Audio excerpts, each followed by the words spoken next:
que você ligue no seu computador, por mais memória individual que você coloque no seu computador, você nunca conseguirá abranger todo o universo possível de informações.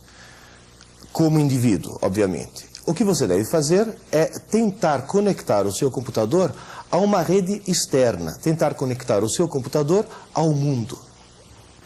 Se você quiser ligar seu MSX ao resto do mundo, você precisa ter uma interface de comunicação, obviamente com manual de instruções, e conectar essa interface num dos slots do seu microcomputador.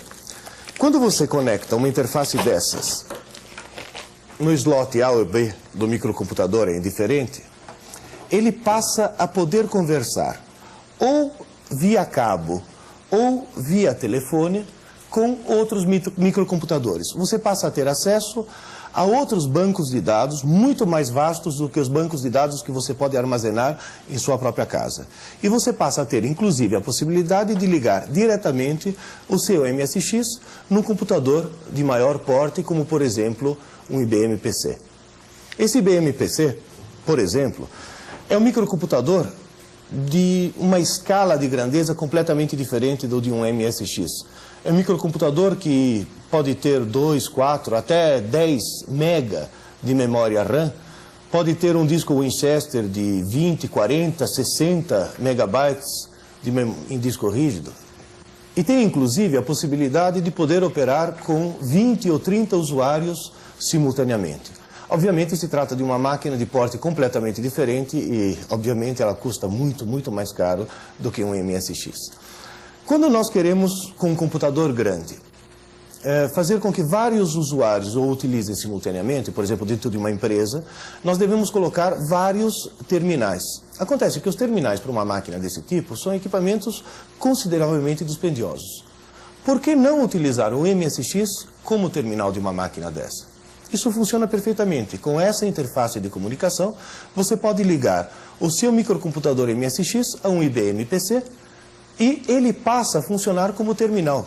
Inclusive terminal multiusuário. Você pode, enquanto que na máquina grande está operando com um programa de processamento gráfico, um CAD, alguma coisa, no seu MSX, sob o comando do computador mestre, você pode estar operando, por exemplo, com editor de texto. Note que o editor de texto não vai estar rodando no MSX, vai estar rodando no computador grande. Apesar disso, você está utilizando aqui, usando o teclado do MSX e os recursos do MSX.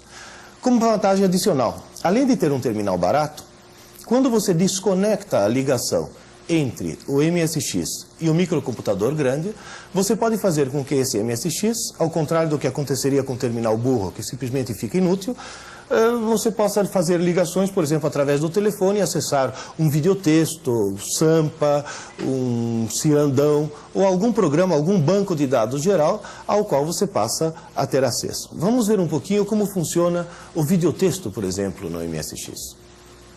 Depois de ligar através do número 148 para a Telesp, essa interface de comunicação ligada ao modem permite acessar um videotexto, ou seja, permite acessar o microcomputador da Telesp. Você pode, por exemplo, utilizar o serviço de videomensagem.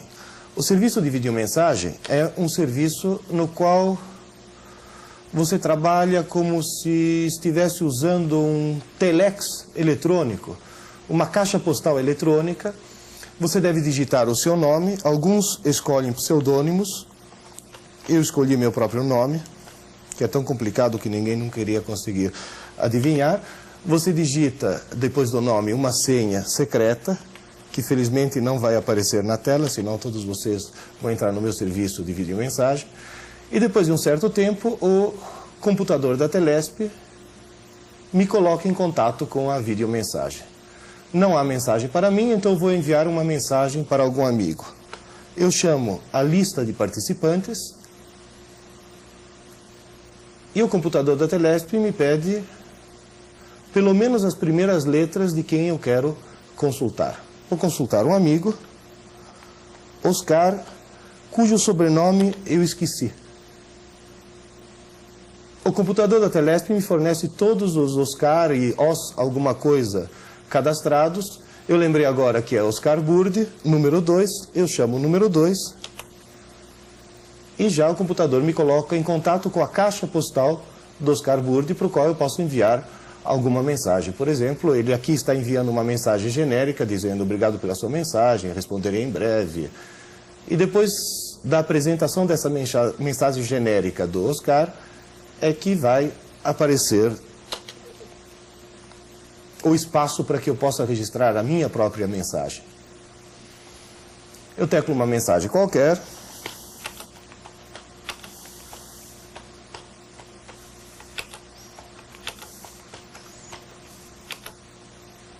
Posso voltar com backspace se cometer algum engano.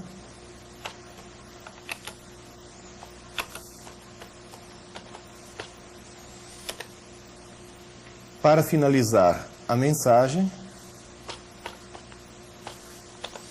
basta dar o sinal de number e o return, e essa mensagem automaticamente já está colocada na caixa postal do Oscar. Me pergunta se eu quero enviar essa mensagem para mais alguém, eu digo que não, e a comunicação já está feita. Quando o Oscar ligar o videotexto dele, ele vai perceber que há uma mensagem para ele e eventualmente vai poder responder. Eu posso obviamente tirar uma cópia de todas essas mensagens na impressora e o sistema funciona como uma espécie de telex personalizado para todos os participantes da videomensagem. Depois da instalação do Disk Drive, o segundo passo para profissionalizar o seu microcomputador é a instalação de uma impressora. Como uma impressora matricial, ou seja, que funciona com um monte de agulhinhas que vão batendo e formando letras. Como impressora desse tipo, você pode extrair relatórios, cartas, documentos os mais variados, nota fiscal, coisa desse tipo. Porém, não adianta ter a instalação física, tanto do drive quanto da impressora, se você não tem um software para alimentar todo esse sistema. E um software profissional. O que é um software profissional? Um software profissional se baseia, com exclusão de alguns casos muito específicos, como, por exemplo, programas para gráficos ou para música, se baseia numa trilogia fundamental. Qual é essa trilogia fundamental? São os processadores de texto, do qual o redator eletrônico é um exemplo, que são os programas que fizeram com que as máquinas de escrever se tornassem um equipamento completamente obsoleto.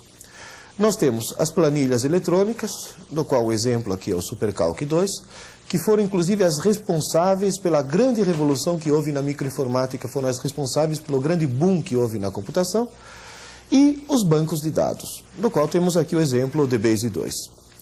O banco de dados nada mais é do que um fichário no qual você vai armazenando dados e de uma maneira inteligente. Você pode fazer uma seleção, por exemplo, você ter um cadastro de clientes muito grandes e você escolher quais são os clientes que fazem aniversário, por exemplo, um determinado dia. Muitos desses softwares profissionais têm uma vantagem adicional, como é o caso do DBase. Eles podem ser rodados no IBM PC, numa empresa, por exemplo, num computador de grande porte, e os arquivos que eles geram podem ser lidos depois em casa no MSX, utilizando-se um software especial desenvolvido para MSX. Dispondo dessa trilogia básica, você pode realmente transformar o seu MSX num equipamento profissional, especialmente se ele estiver ligado a um disk drive, como já disse, é uma impressora. Vamos ver agora, por exemplo, como se conectar uma impressora. Muitos microcomputadores precisam de uma interface especial para serem ligados numa impressora. O seu MSX já tem essa interface internamente, já vem de fábrica, e o terminal dessa interface é esse Parallel Printer, no qual você liga essa extremidade do cabo de conexão. A outra extremidade do cabo de conexão deve ser ligada no terminal lateral da impressora, e na parte traseira da impressora você deve encontrar 4 chavezinhas vermelhas que servem para configurá-la para o seu MSX. Por que isso? Na realidade, esse modelo de impressora permite conexão num TRS-80, num IBM PC, num Apple ou num MSX. Para o MSX, as 4 chavezinhas devem estar nessa posição, 1, 2 e 3 levantadas e a chave 4 abaixada. Nessas condições, a sua impressora já está pronta para ser ligada no MSX, recebendo os caracteres próprios do MSX para os quais ela já está configurada. Na parte inferior da impressora, temos uma solução inteligente para poder deixar um espaço para o papel. Temos esses 2 pés que devem ser levantados, de maneira a poder colocar o papel de alimentação da impressora na parte inferior. Depois de colocar a fita e o papel na impressora, você pode ligá-la e uma vez que o sistema esteja conectado a um editor de texto, você pode imprimir o texto que você digitou.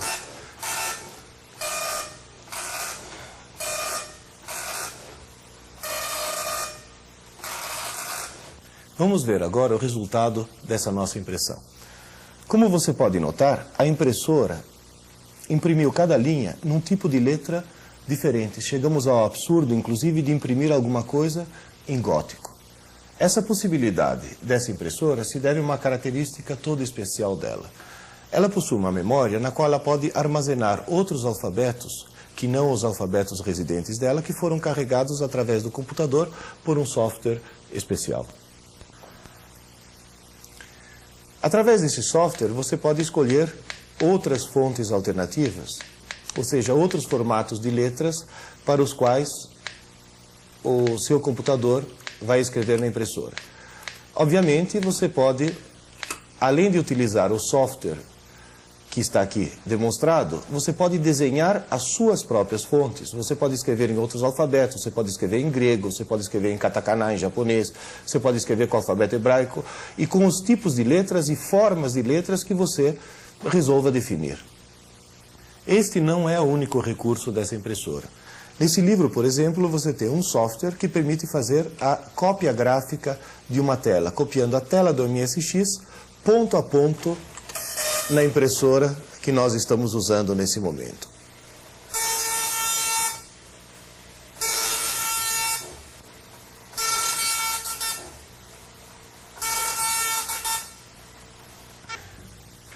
Vamos ver agora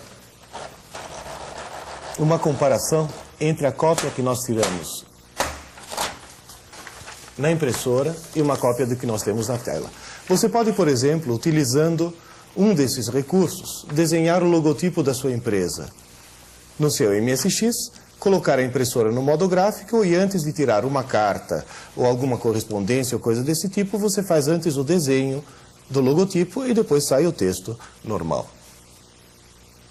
Uma impressora matricial não é a única coisa que você pode conectar naquele ponto Parallel Printer na traseira do computador. Existe um outro tipo de periférico denominado plotter. O que vem a ser um plotter? Um plotter, na realidade, é uma espécie de robozinho desenhista que, obedecendo aos comandos do computador, permite com que você possa fazer desenhos não mais por pontos, mas desenhos realmente traçados.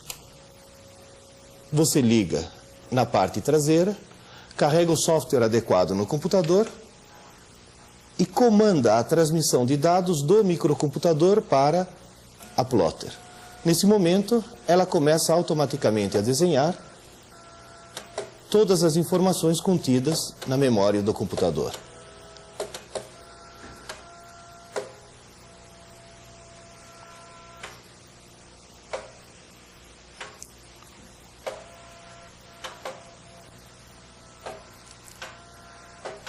Através de uma linguagem muito parecida com o comando draw do BASIC, na própria linguagem BASIC você pode comandar a plotter através de instruções específicas. Com essas instruções ela desenha, traça linhas, curvas, círculos, inclusive ela pode escrever, e escrever com letras não apenas de um único tamanho, escrever com letras de tamanhos diferentes localizadas em posições diferentes do desenho. Na realidade, um equipamento desse não é um desenhista na medida que ele não pode criar absolutamente nada, mas ele economiza a parte do trabalho braçal, ou seja, aquela parte em que um desenhista normal ficaria horas e horas fazendo um desenho com a precisão devida.